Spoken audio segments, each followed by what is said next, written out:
ذرا اب مستقبل کی بھی بات کریں کیونکہ مستقبل کی ضمانت سرکار ہمیشہ دیتی رہی ہے اور جموں کشمیر کے زاویے سے جب بات کریں تو نوجوانوں کو روزگار فراہم کرنے کا ایک بڑا معاملہ ماضی میں بھی رہا ہے اور حال دنوں میں یعنی آج کے دنوں میں کیا کچھ صورتحال ہے وہ آپ کو اس خبر سے پتہ لگے گا کیونکہ جموں کشمیر میں بے روزگاری کی شرح میں لگاتار ہو رہا ہے اضافہ اور جموں کشمیر میں بے روزگاری کی شرح میں جب اضافہ ہو رہا ہے تو سرکاری اعداد و شمار کیا کچھ کہہ رہے ہیں 21% سے زیادہ شرح یہاں پر ہے بے روزگاری کی اور ملک میں سب سے زیادہ بے روزگاری جموں کشمیر میں پائی جاتی ہے۔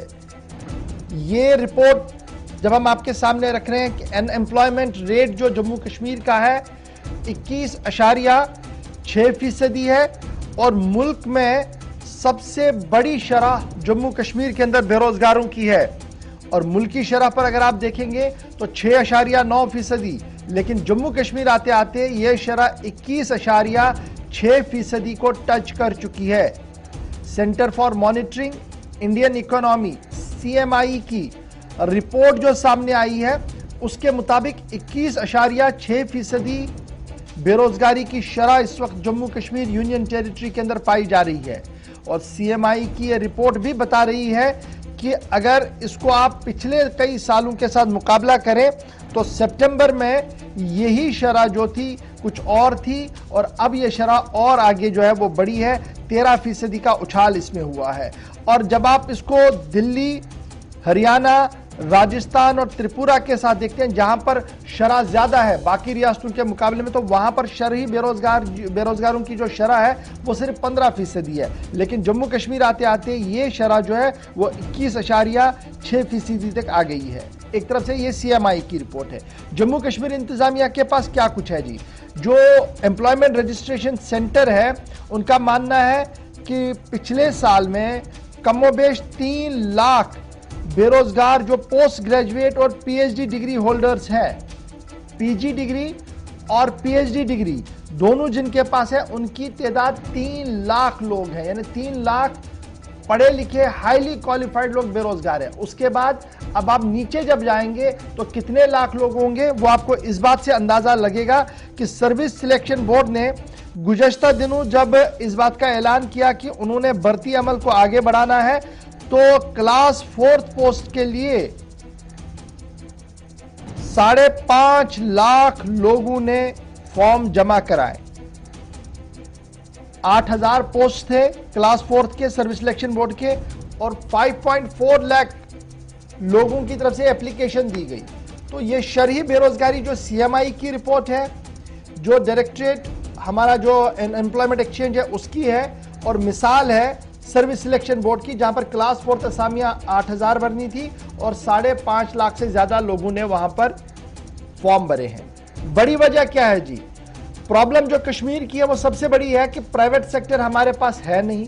پرائیویٹ سیکٹر کا مطلب انڈسٹری ہمارے پاس بڑی نہیں ہے اور اتنے بڑے تجارتی ادارے نہیں ہیں جہاں پر ہزاروں لوگ کاروبار کر سکیں، اس لیے سب کی نظریں سرکاری روزگار پر ہے اور سرکار کی دوسری پریشانی جو ہے لاکھوں لوگ لگائے گئے ہیں ڈیلی ویجرز PL اور دیگر طریقے سے جن کی نوکریاں دی گئی آج تک نہ تو وہ پرمننٹ ہو پا رہے ہیں اور نہ ہی ان کا کوئی فیصلہ ہو رہا ہے اور بلکہ کچھ لوگوں کی رخصتی بھی ہو رہی ہے۔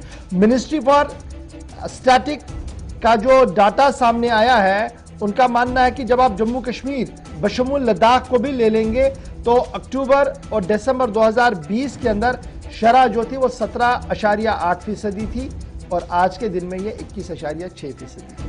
تو اب آپ سمجھ سکتے ہیں جناب صورتحال کہاں کی اور جا رہی ہے اور یہ کب شرح سامنے آئی ہے؟ جب لگاتار مرکزی حکومت اور ریاستی انتظامیہ کی طرف سے دعوے پیش کیے جا رہے ہیں کہ روزگار کے وسائل کو پیدا کیا گیا ہے، روزگار دیا گیا ہے۔ سابق ممبر لیجسلیٹو اسمبلی اور سینئر تجزیہ نگار اور جموں کشمیر کی صورتحال پر گہری نظر رکھنے والے محمد یوسف طارقامی ہمارے ساتھ فون لائن پر ہے، CPIM کے سینئر لیڈر بھی ہے اور جموں کشمیر پر گہری نظر رکھتے ہیں۔ بہت شکریہ سر جوائن کرنے کے لیے ہمارے ساتھ۔ طارقامی صاحب، یہ جو رپورٹ آ رہی ہے کیسے اس رپورٹ کا آپ دیکھیں گے؟ کیونکہ ماضی میں بھی مجھے یاد ہے جب اسمبلی کا دور ہو رہا تھا تو آپ کی کئی تقریریں آئی تھی اس مدعے پر کہ دیکھیے بے روزگاری کی شرح جو ہے وہ بڑھ رہی ہے لیکن شاید 21.6% آپ نے بھی کبھی کوٹ نہیں کیا ہوگا. گوہر صاحب، سب سے پہلے آپ کی چینل کا شکریہ ادا کرنا چاہوں گا کہ آپ نے سیاسی معاملات کو یک طرفہ چھوڑ کر آج کے پروگرام میں غم روزگار، زندگی کے معاملات کو، ہمارے نوجوانوں کے متعلق معاملات کو سامنے لانے کی کوشش کی. کیا کہیں، آپ نے جو ابھی اعداد و شمار ہمارے آپ کے چینل کے ویورز کے سامنے رکھیں، وہ خود بتا رہے ہیں کہ حقائق کو اب جٹلایا نہیں جا سکتا، پردہ پوشی ہو نہیں سکتی. یہ اعداد و شمار ایسی آرگنائزیشنز کی طرف سے ہیں جن کی اعتباریت پر شک نہیں کیا جانا چاہیے، نہیں کیا جا سکتا. ہم بار بار یہ کہتے آئے ہیں، بے وعدے اپنی جگہ، لنترانیاں اپنی جگہ، نعرہ بازی اپنی جگہ.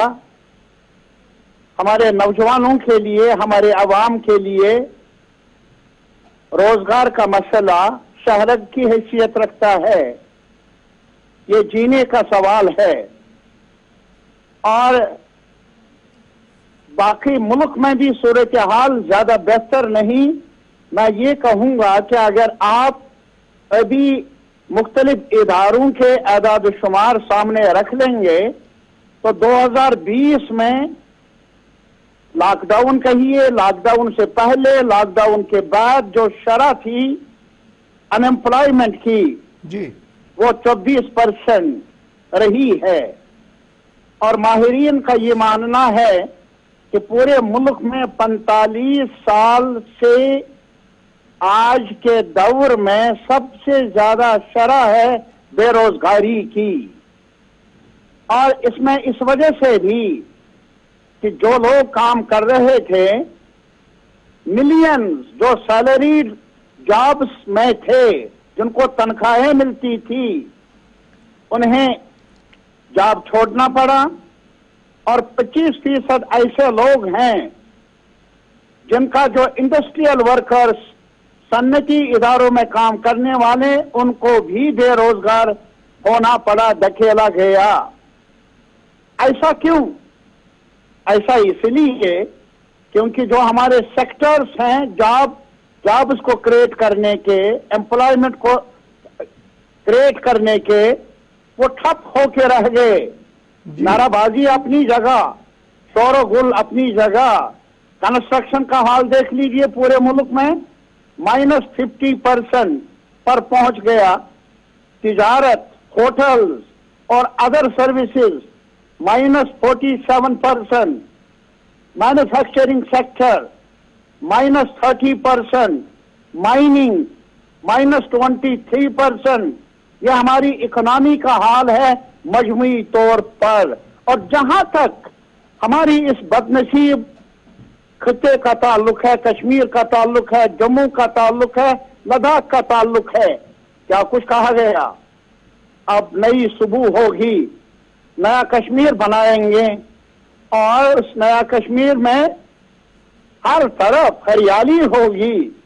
آج جو آپ نے ابھی اعداد شمار پیش کیے، کتنے ہی P H D higher education, جن کے پاس ایم فل کی ڈگریاں ہیں، پوسٹ گریجویشن کی ڈگریاں ہیں، گریجویشن کی ڈگریاں ہیں، لاکھوں کی تعداد میں آپ نے کہا جو رجسٹرڈ ہے. جی. اور ابھی آپ نے یہ بھی کہا سروس سلیکشن بورڈ میں چند ہزار اسامیوں کے لیے کلاس 4. کتنے لاکھ ہمارے پڑھے لکھے گریجویٹس اور پوسٹ گریجویٹس بھی جنہوں نے کلاس 4 کے لیے، اور پھر ڈنڈورا یہ انہوں نے پیٹا تھا کہ ہم جموں کشمیر میں امپلائمنٹ کے لیے، نہ صرف جموں کے لیے، کشمیر کے لیے، لداخ کے لیے، بلکہ جو حدیں مقرر تھی پہلے، جو کچھ رکاوٹیں ان کے کہنے کے مطابق تھی، اب دروازہ کھل جائیں گے. آج کنیا کماری سے، بنگال سے، آندھرا سے اور جگہوں سے بھی نوجوان آئیں گے اور روزگار ملے گا ان کو جموں کشمیر کے خطے میں.